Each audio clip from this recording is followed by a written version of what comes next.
É da nossa natureza olhar o mundo com mais calma, sentir que o futuro nasce de dentro da nossa alma e que cuidar da terra é mais que uma esperança, é plantar agora o verde para colher amanhã bonança.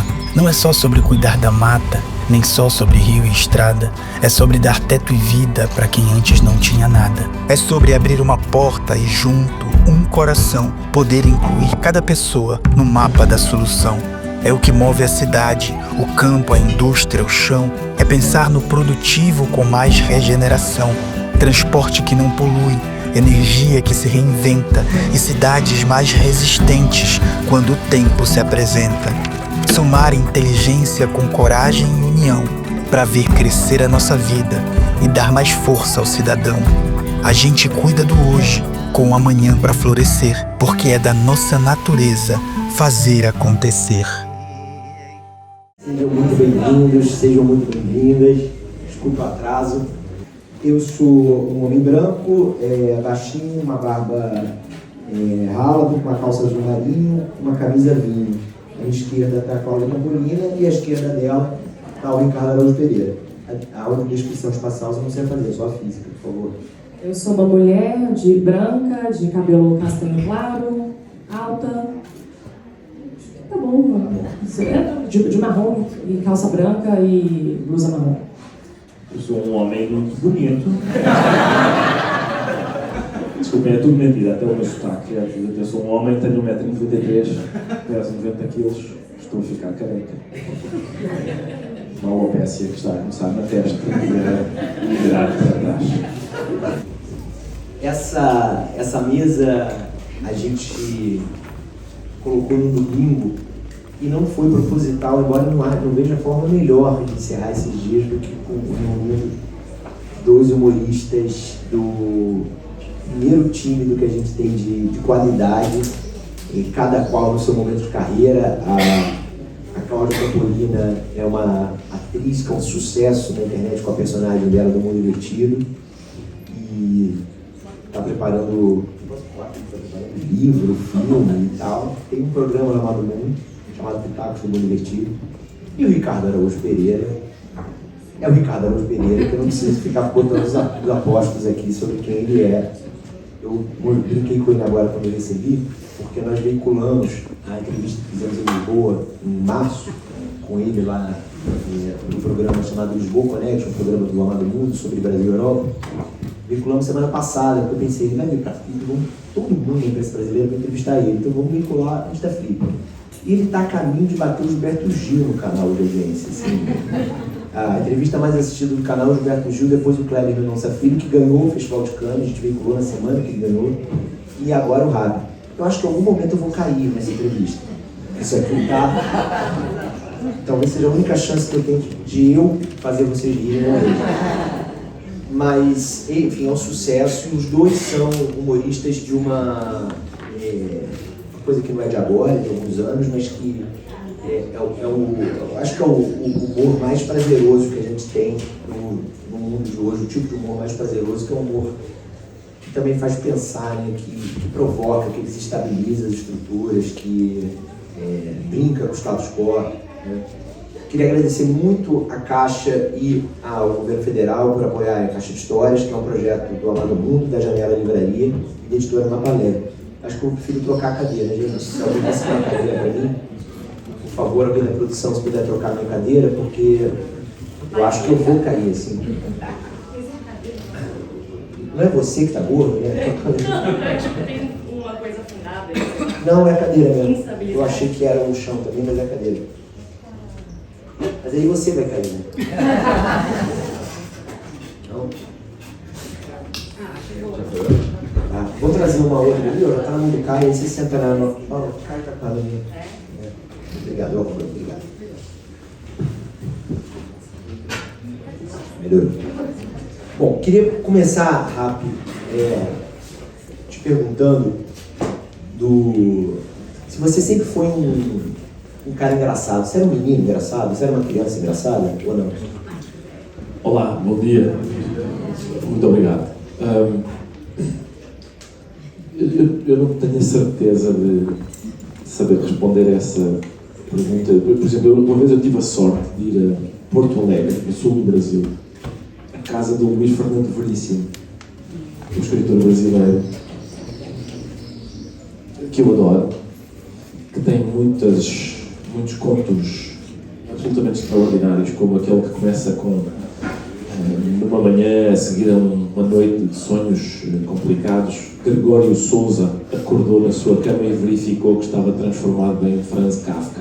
É um brasileiro que acorda, olha para os seus pés e diz: estes pés são checos. E ele acorda transformado em Franz Kafka. Há outro em que ele, muito engraçado, em que uma discussão entre dois homens, e um diz: as coisas estão mal com a Márcia, eu acho que nos vamos divorciar. E o amigo diz: não faça isso, pense nas crianças, o seu casamento, você tem que dar uma oportunidade nova ao seu casamento, não faça isso. E aparece outro amigo, quando o outro que se queria divorciar disse: se calhar vou pensar melhor, então. E aparece outro amigo e diz: você é um fã da instituição do casamento, não queria que ele se divorciasse. E ele diz: não é que nas peladas entre solteiros e casados ele é o nosso goleiro. Eu não posso dar-me ao luxo de o poder. Esse homem extraordinário, maravilhosamente engraçado. Há outro conto dele, desculpem, é o último, em que um homem vai para casa, tem um furo no pneu, troca o pneu e depois volta para o volante e verifica que com a troca do pneu, aquela confusão de óleo, a aliança caiu. Ele perdeu a aliança. Ele vai para casa a pensar: eu vou ter que dizer à minha mulher, tive um furo e com o óleo a aliança caiu. E ela não vai acreditar, porque é a clássica história do homem que traiu e por isso ele decide o seguinte: eu vou chegar a casa e vou dizer: querida, desculpa, eu traí, mas ela não significa nada para mim. E a mulher chora um bocadinho e diz: ao menos você foi honesto. Esse homem maravilhoso, a gente olha para ele e pensa: é capaz de ser a pessoa menos engraçada do mundo. Ele está calado, sozinho, às vezes sorri um bocadinho quando a gente tem a sorte de dizer alguma coisa que o faz entusiasmar. A mulher dele quase fala por ele. Ela é que faz as obras da casa e tal. E ele está calado, sossegado. E, no entanto, é das pessoas mais engraçadas que eu já conheci. E por isso, esta volta toda para dizer: eu não sei bem se eu me definiria como muito engraçado, como uma pessoa que está sempre a... Mas eu diria que procuro... Ainda ontem eu tive uma mesa aqui e no fim fui para casa e pensei: eu tenho um defeito, digamos, profissional, que é: se eu digo uma coisa e no fim eu não consigo produzir esse barulho na plateia, se no fim do que eu digo ninguém ri, eu não fico satisfeito. É um defeito profissional. Não é, reparem, não é, eu tenho receio de não ter dito nada inteligente. Não me interessa dizer coisas inteligentes. Interessa-me dizer coisas que façam, que produzam na plateia aquele barulho. É capaz de ser uma carência. Eu preciso que as pessoas gostem de mim, acho que é isso. Você é uma atriz que pressupõe não tenha feito sempre humor. Né? Como é que você veio parar no humor? Você era engraçada quando criança, gostava de fazer os vídeos, tinha essa carência? Eu acho que eu reconheço isso de... Eu sou muito mais feliz. Nossa, eu não me vejo com necessidade, assim, de... Às vezes eu tenho vontade de falar uma coisa inteligente, mas... Ou talvez demais, né? Porque eu estou me esforçando muito para ser inteligente. Mas eu tenho um prazer muito maior quando as pessoas riem de algo que eu estou falando. Então, quando eu estou falando alguma coisa e eu percebo que as pessoas estão rindo, eu vou me contaminando com aquilo e parece que eu estou no meu estado de estou recebendo o que eu preciso. Mas eu tenho uma mãe muito engraçada. Minha mãe é extremamente engraçada e muito solta e muito desbocada. Então, a minha referência de humor sempre foi de nascer cercada de riso, porque tem uma pessoa maluca dentro da minha casa.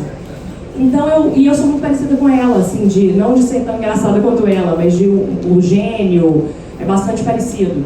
Então, eu acho que eu meio que sempre imitei ela, porque a gente imita, né, mãe e pai. Então, eu queria ser tão engraçada quanto ela e tal. E aí eu era aquela coisa mais típica do mundo, que a palhaça da sala, queria fazer, não quer fazer o trabalho, mas quer apresentar o trabalho.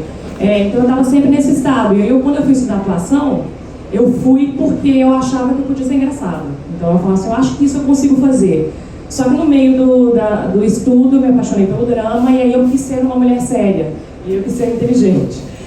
E aí eu fiquei assim, não, eu tenho que ser uma atriz séria. Uma atriz séria, ela é dramática, ela faz chorar.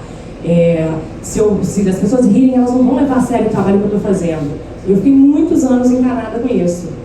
E aí muita gente falava comigo, mas vai pro humor, porque o seu talento natural é pro humor. E aí na pandemia, num desespero absoluto, e vendo que estava todo mundo numa tragédia completa, eu falei, eu preciso falar de coisas sérias fazendo as pessoas rirem. E aí eu me encontrei de novo com essa paixão de infância. Você lembra o trigger, qual foi o gatilho, qual foi a pandemia para você criar personagem? Porque assim, por que na pandemia especificamente? Embora talvez seja deve ter achado que as pessoas precisavam rir, foi isso? Eu achava que as pessoas precisavam rir, eu precisava rir, eu também estava desesperada. E eu estava vendo, eu estava só na internet, filmes e livros, e aí eu comecei a ver muitos conteúdos muito terríveis, assim, de machismo muito gritante, muito orgulhoso de si, e não só isso, também esses conteúdos de influencer. Fechar essas portas aí, os cachorros. Caminhão, coisas que devem fechar essas portas aí, pois se pra mim tá incomodando, imagina pra vocês. Que aí não... O problema de falta d'água na casa do lado é um caminhão pipa. Ou excesso de esgoto.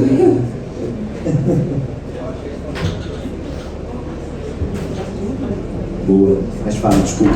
Com o machismo muito orgulhoso de si, e eu estava também muito irritada com blogueiras em geral, assim, com conteúdo muito extremamente fútil, e as pessoas morrendo, e eu falava, que é isso que está acontecendo?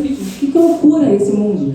E nem foi o mundo invertido a primeira coisa, né? Foi uma personagem chamada Estelinha, que aí eu gosto de fazer um humor que zoa do que está em cima, né? Zoa do opressor, então eu fazia essa blogueira que estava sempre exausta, com 5 empregadas em casa, e ela sempre começava os vídeos falando, oi gente, eu estou exausta. E aí ela tinha, sei lá, estava com o dedo doendo porque ela passou o dia comprando online. Ela estava com ler de tanto comprar. E aí depois veio o mundo invertido, meio do nada, assim. E aí viralizou. E eu falei, caramba, tem um espaço aqui. E aí foi acontecendo. Não foi programado. Eu vou repetir para você uma pergunta que eu fiz no Lisboa Connection, mas eu acho que a plateia brasileira, talvez não tenha assistido o programa aqui, vai gostar. Sobre as suas referências no humor aqui no Brasil. Porque eu acho que é uma lista interessante. Eu já não me lembro da resposta que dei. A gente vai confrontar depois disso. Você talvez se inventou na hora, né? Mas eu imagino que tenha começado por Machado de Assis. Exato. Foi? Sim. Machado de Assis. Aliás, esse livro que este senhor tem, que se chama Coisa que não edifica nem destrói, é uma frase de Machado de Assis, sim, não é de Machado de Assis. É uma foto de Machado de Assis, exatamente. É a maneira como ele descreve as suas memórias, nas memórias póstumas de Brás Cubas. Ele diz: estas minhas memórias são uma coisa que não edifica nem destrói, não inflama nem regela, e contudo são mais do que passatempo e menos do que apostolado. Eu acho que isso é uma boa definição do humor, porque acho que a atitude humorística é, digamos, antidogmática, antifanática, e desconfia das grandes atitudes como edificar, destruir, e compreende que entre esses dois extremos há várias atitudes muito estimáveis. Portanto, eu diria Machado de Assis, sim. Mas também, atenção, o meu problema é o seguinte. Por exemplo, eu vou dizer que Gregório de Matos, como referência brasileira, ele nasceu em Portugal, não é? Vocês nacionalizaram o Gregório de Matos. Estão sempre a reivindicar. Não, esse é nosso. Esse é nosso. Gregório de Matos nasceu lá, vocês dizem é nosso. Padre António Vieira nasceu lá, vocês dizem é nosso. Roberto Leal a gente oferece, vocês não queremos, obrigado. Mas, portanto, Gregório de Matos, sim. Entre Gregório de Matos e Gregório do Vivier, os brasileiros têm entre esses dois Gregórios, não sei o que é que aconteceu, tem muita gente. Eu, por exemplo, lembro quando fui ao programa do Jô Soares, fiquei muito surpreendido porque ele disse: eu quero passar um sketch seu, e descreveu o sketch. E eu disse: Ju, eu acho que eu não fiz esse sketch. Isso não é meu. E ele disse: não, deixa comigo que eu vou. E ele foi pesquisar na net e descobriu o sketch e passou. E produziu um efeito na plateia brasileira lá do programa. Deixa eu ver, já disse, o que é que me falta? Não, acho que foi isso. Ao longo da entrevista você citou, você fez referência ao Veríssimo, você fez referência ao Jô também, ao próprio Gregório, mas eu me lembro bem do Machado e do Gregório, que é nosso. Aqui, tem, eu acho que hoje a atenção maior, né, para o humorista deve ser estar em humorista com vocês, estar entre a piada, né, a necessidade de manter a piada e não entrar numa zona perigosa que existe, que é de você fazer piadas com coisas ou usar palavras que não são mais usadas, temas que não se faz mais piada e que antigamente se fazia. E volta e meia você vê grandes humoristas que estão na mesma escola de vocês, desse humor crítico, moderno, que às vezes fazem e se veem ciladas e a pessoa vai lá e pede desculpas, né? Porque foi sem perceber, foi machista, sem perceber falou alguma coisa que é um racismo, né? Todos nós temos dentro de nós os nossos racismos, vestígios de racismo. Agora, ao mesmo tempo, eu imagino que na hora que você está fazendo a piada, vocês criam muito, né? Vocês escrevem antes, mas também criam muito na coisa do improviso. Isso deve ser perturbador, de certa maneira. Eu me colocando no lugar de vocês, assim, ou não, vocês já configuraram o cérebro de vocês de uma maneira que vocês se sentem totalmente seguros e não correm risco de fazer uma piada politicamente incorreta. É difícil, não sei. Eu acho que está todo mundo meio estressado com isso, assim, porque isso atinge muito a criação. Então a gente tem que ter muito mais cuidado na hora de falar as coisas e pensar muito sobre aquilo, e acaba sendo algo que realmente causa um nível de estresse, de preocupação, de super preocupação, que não sei se deveria acontecer. Mas eu estou numa posição muito fácil, né? Porque eu estou zoando uma milionária que explora funcionárias e homens escrotos. Então, acaba que eu não corro muito esse risco. Eu também estou numa zona segura. E você, Fábio, como é que é? Atenção, eu não sei se a Cláudia está assim tão à vontade. Porque o modo como ela zoa mulheres milionárias e homens escrotos, há pessoas que interpretam aquilo como se ela estivesse a dizer aquilo que parece estar a dizer. E isso é problemático. Eu no outro dia vi no Instagram do canal GNT um vídeo e por baixo dizia assim: atenção, esse vídeo contém ironia. Como nos anúncios do tabaco. Perigo, figura de estilo. O facto de anunciar ao espectador, olha que isso é ironia, é uma... Primeiro estraga, não é? Porque faz parte da ironia a gente não dizer agora vou ser irónico. Faz parte não anunciar, não é? Segundo, é uma espécie de infantilização do público, não é? Isso significa que o canal GNT acha que eu não tenho capacidade para ver aquele vídeo e dizer isto é ironia. E há outra coisa que me incomoda, que é porque só essa figura de estilo? Porque não dizer assim, cuidado, vem aí uma aliteração. Muitas palavras começadas pela letra V. Atenção a isso. É isso, eu acho que há, por exemplo, a Cláudia esteve a dizer que recebe ódio, recebe várias reações. Ódio de pessoas que percebem que ela está a satirizar, por exemplo, a extrema-direita, e as pessoas sentem-se satirizadas e dizem, eu não gosto disso. Ódio de pessoas que não percebem que ela está a satirizar, pensam que ela é de extrema-direita e dizem, eu não gosto disso. Pessoas que percebem que ela está a satirizar, mas dizem, mas há pessoas menos inteligentes do que eu que não vão perceber que é uma sátira e por isso eu não gosto disso. E dá mais, tenho certeza. Principalmente você está aumentando a guerra dos sexos, isso é muito comum. Dá uma baixada, né? Fala com mais carinho, né? Sua mulher tem que ser mais delicada. Sim, portanto, todos esses obstáculos, esse é muito comum. Por exemplo, pessoas dizem assim: olha, eu percebo o que tu estás a fazer, eu percebo que é ironia, mas há pessoas que não vão perceber. Essa é outra coisa, há pessoas que... Isso acontecia também com o Stephen Colbert e a sua personagem de um comentador de direita. Havia pessoas da direita que olhavam, não percebiam que aquilo era uma sátira a eles e diziam: tem razão. Sim, senhor. Concordo com tudo que você Concordo com tudo. É possível olharem para os seus vídeos e dizerem: inteligente, sim, senhora. Penso exatamente assim. Mulher na cozinha, estou farto de dizer.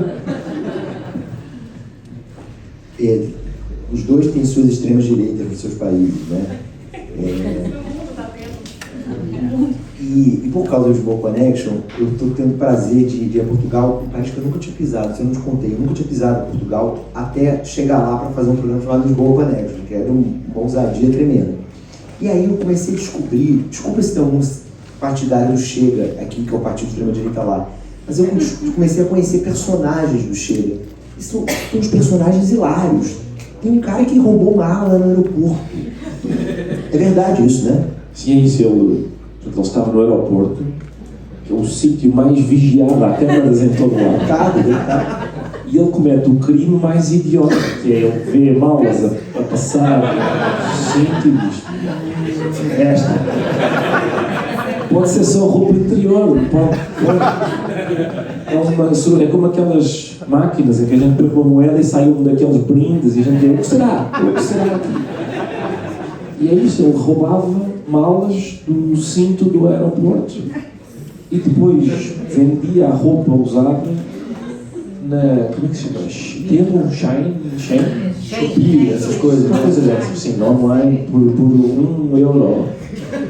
Cada vez é o crime mais michuruca, E essa pessoa foi eleita, né? E ele tinha sido eleito, sim, pelo povo português. O povo português pensou: está aqui um representante para mim. E a gente não fica atrás, né, Cláudia? A gente não tá conseguindo, fica difícil disputar, porque às vezes eu vou falar um absurdo com minha personagem, eu falo: eu posso falar sobre isso, agora não está vivendo mais um exemplo, mas já aconteceu isso. No dia seguinte, o Bolsonaro ou alguém fala exatamente o que eu ia falar, falando assim. Eu achei que eu estava falando uma coisa muito absurda, que ninguém falaria em público. Eu vi um vídeo agora vindo pra cá do Otávio Guedes, jornalista da Globo News, fazendo uma crítica super séria. O Eduardo Bolsonaro, filho do Jair, que está morando na Disney, ele celebra, parece que ele gravou um vídeo, segundo o Otávio, que ele celebra a miséria agora brasileira, que não vai, os produtores de cacau, por causa da taxa de 50%, vão perder os clientes americanos. E ele comemora comendo chocolate americano. Que isso, assim, isso é perverso, mas é de uma imbecilidade política, né? Porque a mensagem disso para o trabalhador do Nordeste, que eles são super queridos, parece lá, né? Os caras vão ficar mais miseráveis, né? A burrice da extrema-direita dificulta a piada para vocês? É mais difícil fazer piada, né? É engraçado por si só, né, cara? Sim, Cláudio, eu acho que é isso, não é? Os humoristas, o que nós queremos é ser o mau aluno, o que está na última fila a dizer coisas estúpidas, e é suposto que os nossos dirigentes sejam o professor, sabe mais do que nós, é mais inteligente, nós votámos nele para administrar um país. E agora, o burro é que está... Por exemplo, esse movimento de festejar o tarifaço, não é? Sobre produtores brasileiros de cacau comendo um chocolate americano, vindo da pessoa que dizia Deus acima de tudo, o Brasil acima de todos. Um patriota, viva o Brasil! A não ser que o Trump não goste do Brasil. Aí eu alinho com as tarifas que oprimem os produtores do meu país. É difícil a gente inventar uma coisa tão... tá difícil competir com eles, essa questão. Então, eu acho que no meu caso, eu só consigo competir porque como a gente não está acostumado a ver mulheres em posição de poder com tanta frequência, apesar delas existirem também, falando absurdos também, nossa Carla Zambelli e tantas outras, quando eu falo, né, quando eu faço uma fala meio Bolsonaro, o fato de eu ser uma mulher falando fica mais grotesco ainda, porque você espera menos. E eu só me safo por isso, porque senão eu falo, e aí, como é que eu vou chamar eles para me fazer o roteiro aqui, pedir para eles darem uma segurada. É sorte de ser mulher, tá? E depois queixam-se da opressão, não sei o quê. Não. É muito vantajoso. Olha aqui, no inverso, assim, vocês dois têm públicos de esquerda muito grandes, né? Tem plateias que são pessoas de esquerda. Quando vocês fazem piada com a esquerda, como é que é? Assim, quando você mexe com ícones do PS, Partido Socialista, debocha deles, ou você faz alguma provocação, um deboche de algum político de esquerda, as pessoas têm dificuldade de rir dos seus? Pois é, eu sou de esquerda, mas eu não faço proselitismo quando faço o meu programa ao domingo à noite. Eu não estou a tentar convencer as pessoas do partido em que elas devem votar. Eu sou um sniper, eu estou a disparar para todo lado onde eu vejo o absurdo. E eu também vejo absurdo no meu quadrante ideológico. E eu acho fundamental isso. No outro dia, nestas eleições americanas, o Jon Stewart foi acusado de, em vez de se dedicar apenas a criticar o Donald Trump, também criticar o Joe Biden. E o Jon Stewart veio dizer, e eu acho que ele tem toda a razão, ele disse, com certeza que eu também critico o Joe Biden, porque se nós achamos que os bárbaros estão à porta, nós temos de garantir que o guarda do portão está apto a guardar o portão. E por isso nós temos que fiscalizar também o guarda do portão. E o guarda do portão estava a dormir, como sabe. Eles tiveram que mudar à última hora por outra guarda, e já foi tarde. Eu tenho muito campo de exploração para zoar a esquerda, que é o esquerdomacho, que já virou até um clichê, né? Falar desse cara que chega ali, o desconstruir, e ali no final ele quer... Ele só é mais sutil no assédio. Aí nessa hora você vai falar assim, eu prefiro até o outro, o que a gente já está acostumado, porque eu já sei que eu estou encarando aqui, não vai vir essa figura toda aí. Mas já fiz sátiras com falas do Lula também, que o Lula agora direto ele solta um absurdo, falas bem problemáticas, né? Eu satirizo, eu percebo que às vezes tem menos curtida. Eu acho que o meu público tende a ser mais de esquerda, realmente é uma bolha ali, né? Porque a gente está sempre numa bolha, é difícil furar a bolha. Mas eu acho que tem que falar, porque a gente não pode santificar nada.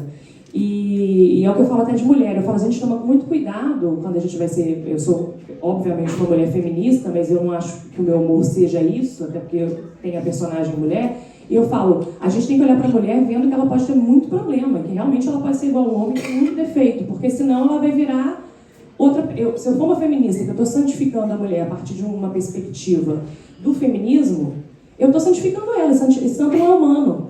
E aí eu tenho o mesmo problema. Então a gente precisa humanizar, e a crítica vem para humanizar também. Então se eu ponho o meu lado ideológico como incriticável, eu coloco ele num lugar bem problemático, assim. Eu acho que a gente não consegue caminhar para nenhum lugar. Acho que é isso. O Léo Lins é um humorista, já se diz humorista, que é abertamente racista, assim. E nitidamente ele tem uma estratégia de autopromoção que ele vai pro extremo, né? O extremo... Foi ele que fez a piada com a Preta, não foi? A Preta Gil, filho de Gilberto Gil, que morreu há 2, 3 semanas. Ele fez piada com uma mulher negra à beira da morte. Esse tipo de coisa. Dizendo que era piada, não era piada, claro. Esse tipo de pessoa é muito ruim para vocês, né? Se atrapalha muito, porque ele está fazendo claramente uma pirotecnia para aparecer, não é humor, né? Ou não? Vocês não vão gostar da minha opinião. Porque eu não conheço o Léo Lins, eu nunca vi o Léo Lins atuar. Mas eu acho que isso é indiferente.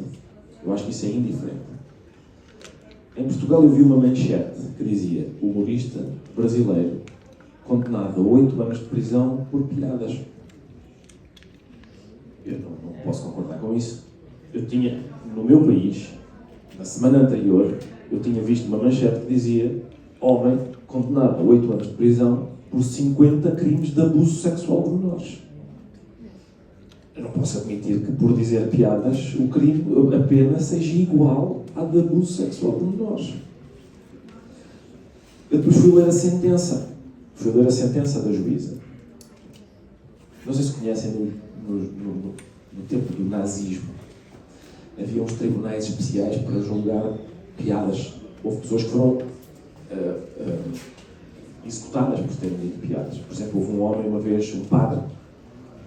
Ainda hoje, no dia em que ele morreu, os sinos da terra dele tocam a rebate, sempre para recordar a memória dele. Era um padre que contou a seguinte piada. Um soldado alemão morre e diz: eu quero ser enterrado com uma fotografia do Hitler e uma do Göring. E toda a gente diz que é um patriota excelente.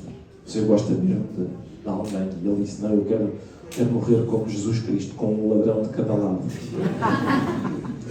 E eles mandaram matar a terra dele, toca os sinos, e havia julgamentos de todo tipo de pessoas. Havia um cartoon muito célebre na época em que um homem tinha por exemplo, havia pessoas que chamassem Adolfo ao seu cavalo, eram julgadas também. Havia um cartoon muito popular da época que era um homem com um cavalo que tinha o cabelo assim e um bigodinho, e o homem está a dizer: eu juro que o nome dele é Winnie. Contava-se uma história dessa época que dizia o seguinte: um juiz dizia: hoje ouvi uma piada muito engraçada. E os amigos dizem: conta. E ele disse: não posso, que eu condenei o homem que a contou a 10 anos de cadeia. Essa história é significativa, porque se dizer uma piada é um crime, reproduzir a piada é reproduzir o crime. Não é meramente, se eu disser: tu disseste uma piada sobre uma garrafa, aí estou a descrever. Mas se eu contar a história de uma garrafa que entrou num bar, aí eu estou a reproduzir o crime. Ora, na sentença do Léo Lins, a juíza reproduz as piadas. E, portanto, ela está a reproduzir aquele crime. A sentença é pública, ainda por cima. Devo dizer o seguinte, então, só para ver se fazemos as pazes. Eu nunca vi o Léo Lins atuar. A descrição que fez era que ele é abertamente racista e usa o palco para esse tipo de comunicação. Eu não sei, eu não vi isso. O que a juíza diz é algo ligeiramente diferente que eu também achei problemático. Ela diz: não me parecem piadas, porque ele parece estar a falar a sério. Parecer estar a falar a sério é um dos requisitos quando se está a fazer este trabalho. Mas a seguir ela diz uma coisa contraditória. Ela diz: mas se forem piadas é pior ainda, porque há uma lei recente que indica que se num contexto recreativo se disserem coisas problemáticas daquelas, isso agrava o crime. O que significa que se ele fizer um comício a ser racista é menos grave do que se ele fizer um espetáculo como aquele. Tudo isso me parece estranho para mim, que sou de outro hemisfério e de outro continente. Estão a ver como o clima ficou pesadão? Não, mas eu acho que você toca você falou uma coisa que eu, como mostrei também, não conheço o caso a fundo, que me estranha também, que é a dosimetria, né? Você tem uma pena absurda dessa. Minha pergunta não foi nem tanto em relação a prender, foi em relação à pessoa que ela traz o racismo achando que em 2025, e aí tem um contexto racial, né, na forma como nós lidamos com o racismo aqui, na forma que você lida com o racismo lá, num país como o Brasil, achar que dá para misturar racismo com humor, entendeu? Vou passar para você comentar. Então, é porque eu acho assim, no caso específico do Léo Lins e de toda essa galera do humor estilo Léo Lins, primeiramente, eu não acho certo condenar a prisão de 8 anos. Porque eu não acho nem que isso é eficaz. Eu acho que quando a gente tem que... Eu fiz direito, por acaso, já tem muitos anos, não lembro de quase nada, mas uma das coisas para que serve essa pena? O que essa pena vai causar? Eu não estou certa disso, que isso vai causar algo de bom para a sociedade. Eu não acho que a gente vai corrigir por aí. Eu acho que tem outras formas de discutir. Mas eu acho que a gente tem que pensar que o Léo Lins e a turma dele, eles têm uma agenda.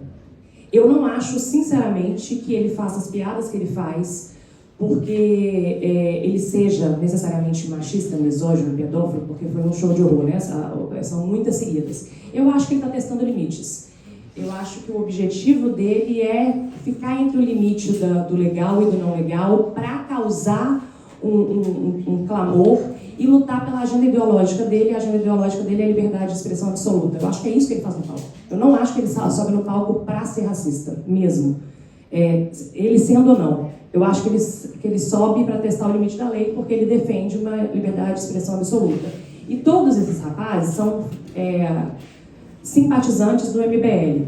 E o MBL tem como prática... O MBL é o Movimento Brasil Livre, que é um movimento que está ali entre a centro-direita e a extrema-direita. Um dia ele é uma coisa, um dia ele é outra, uma coisa ele é outra. E eles têm uma prática, assim, o que eles fazem?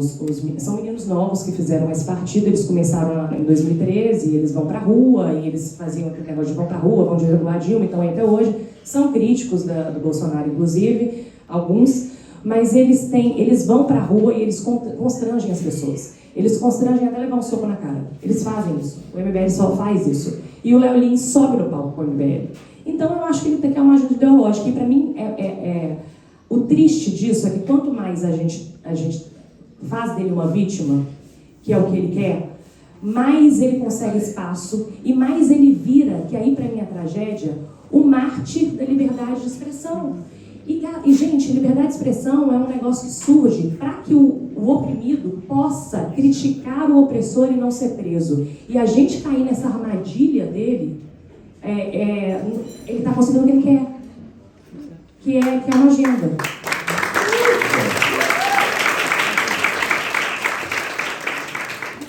Vamos voltar para o riso.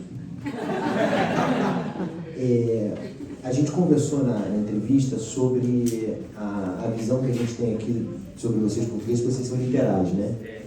Você deu uma resposta muito interessante sobre como que você enxerga essa coisa do português ser literal, né? Essa crítica que se faz, e que piada que se faz aqui no Brasil com vocês. A sua visão? Sim, porque, mais uma vez, o clima vai ficar pesado. Porque eu percebo que vocês têm má consciência relativamente às piadas de português. Vocês estão neste momento, cada um de vocês a pensar, quantas é que eu contei? Será que eu discriminei? Será que eu... Na verdade, as piadas de português revelam que o protagonista da piada, o protagonista português da piada, ele não é exatamente burro. Ele tem um modo de raciocinar que não é convencional.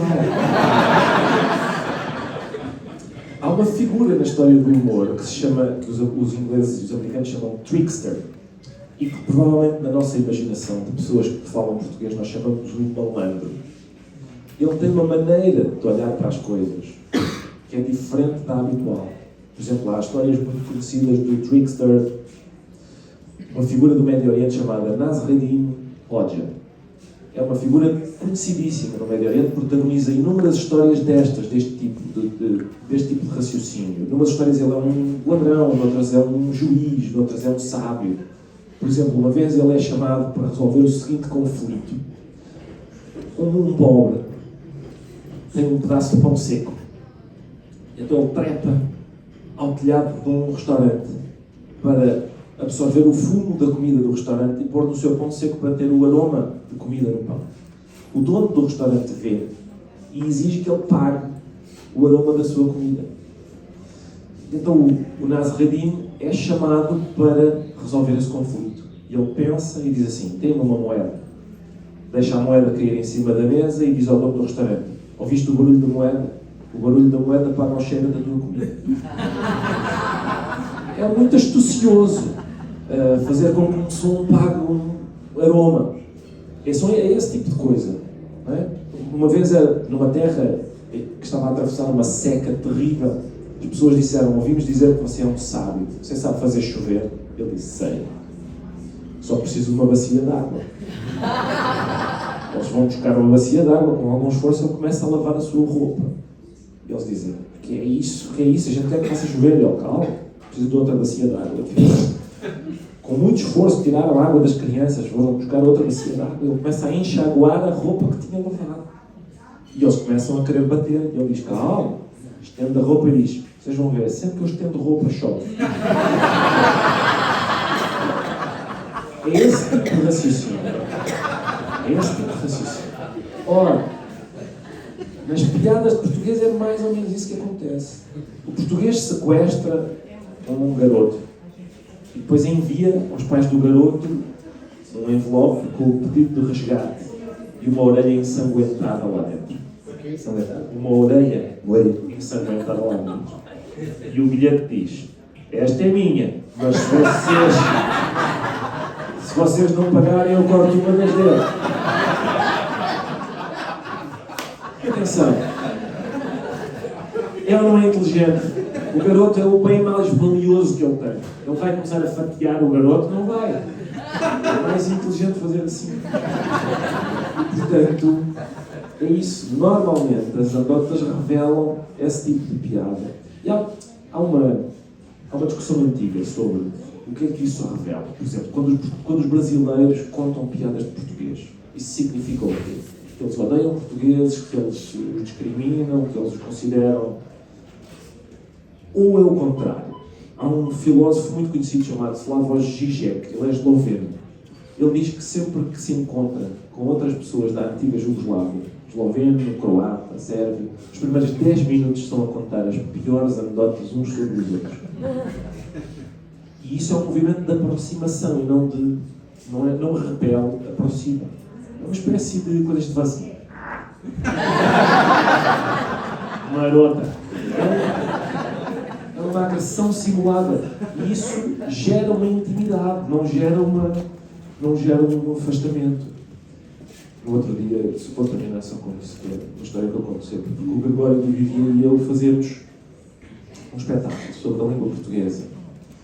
E no fim, a gente abre as luzes e a plateia pode contar algumas das aventuras linguísticas que viveu. Portugueses que vieram para o Brasil e se surpreenderam com coisas e o contrário. E uma vez uma senhora brasileira contou a seguinte história. Tenho uma amiga que foi a Portugal e voltou muito preocupada. Porque ela tirou uma fotografia lá, um sinal, e disse-me, olha, eles são mesmo como a gente acha. Eles são burros e literais.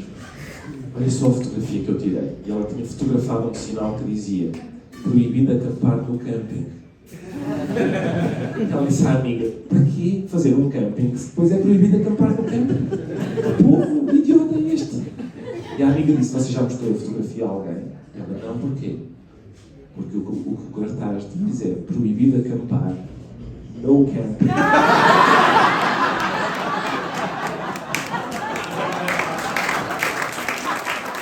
A ditadora feminista ela fez já um desdobramento com um programa lá chamado Pitáculo do Mundo Invertido. Já é um desdobramento, né? Não, agora eu estou muito empenhada nisso, né? Que deu certo, então eu estou agarradinha lá enquanto está dando certo. Então, se não parar de dar certo, a gente pensa em mais coisa.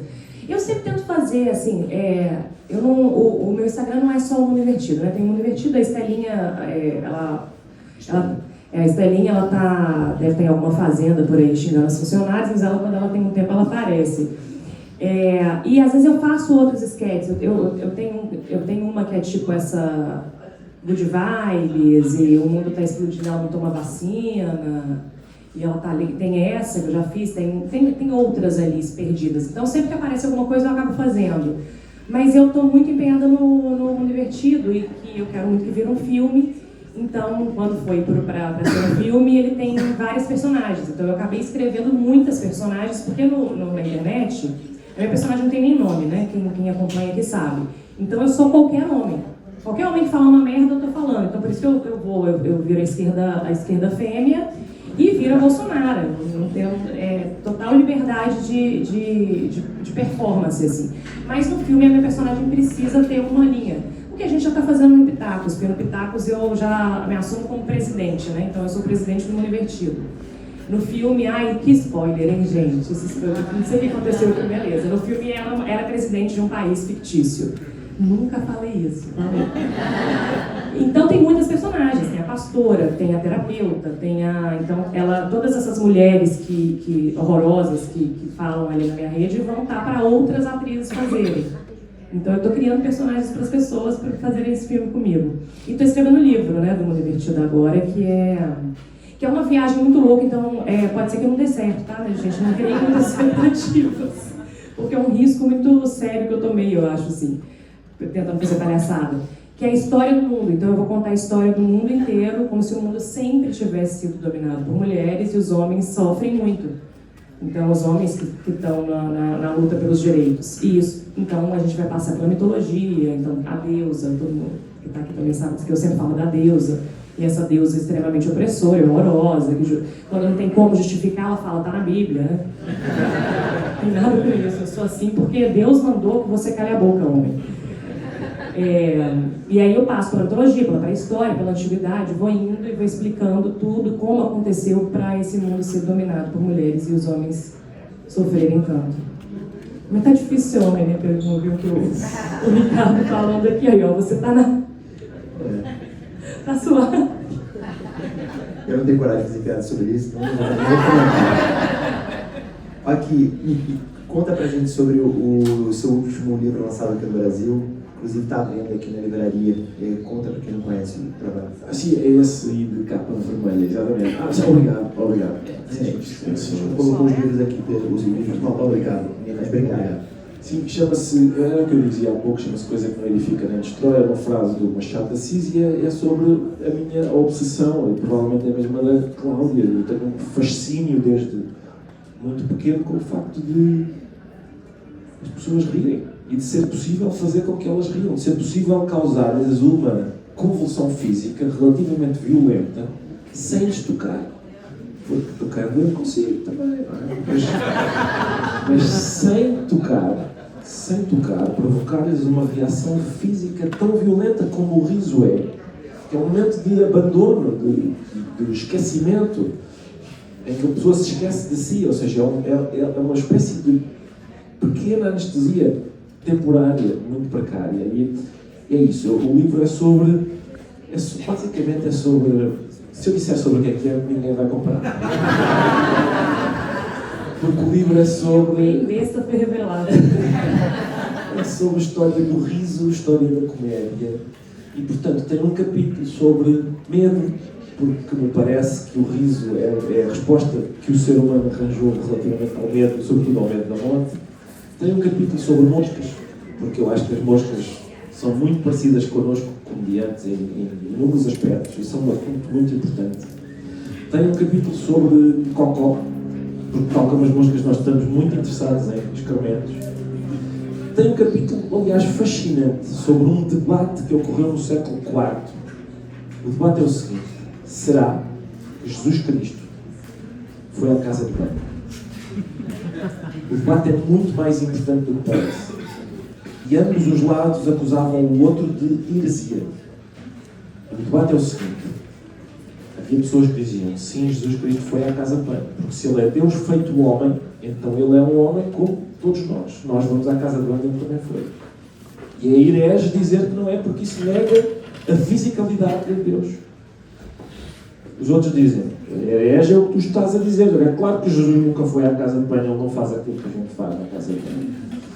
E há uma terceira via, que é, ele tem aparelho digestivo, mas nunca usou. Esse debate entre essas três posições é um debate absolutamente fascinante do século IV. Enfim, e há vários outros temas. Há um outro tema também. Havia um costume na Europa Central, vocês vão ficar horrorizados com isso. É um fenómeno chamado risos pascalis. Como sabem, a Páscoa é o momento mais importante dos cristãos, é mais importante até do que o Natal. Porque é a Páscoa que revela a boa nova. Aquele que está morto volta à vida. Havia um fenómeno chamado risos pascalis na Europa Central. E de repente há outro debate entre dois homens, um chamado Wolfgang Capito e outro chamado Johannes Oecolampadius. O Capito está furioso porque o Oecolampadius recusa, eles são ambos pais, o outro recusa na missa pascal dizer piadas, simular atos sexuais, fingir que se está a masturbar no altar. Ele está indignado por o outro não fazer isso. Porque havia esse costume. O costume era, na missa da Páscoa, como estamos a dar aos fiéis a boa nova, a alegria deles perante a boa nova, a manifestação dessa alegria tem de estar ao nível da boa nova. E como ao fim de 1400, 1500 anos eles já ouviram a boa nova bastantes vezes, é preciso entusiasmá-los. Como? Com piadas porcas, com fazê-los rir de toda a maneira que a gente conseguir. Então o que os padres faziam na missa da Páscoa era dizer piadas porcas no palco, simular atos sexuais, imitar animais, para o povo na igreja rir e festejar e estar com uma alegria que estivesse ao nível da boa nova. A certa altura houve padres que disseram: não vou fazer isso no altar. E gera-se esse debate. Não estou livre sobre este tipo de coisa. Olha aqui, gente, muito obrigado pela presença de vocês. Obrigado pela plateia.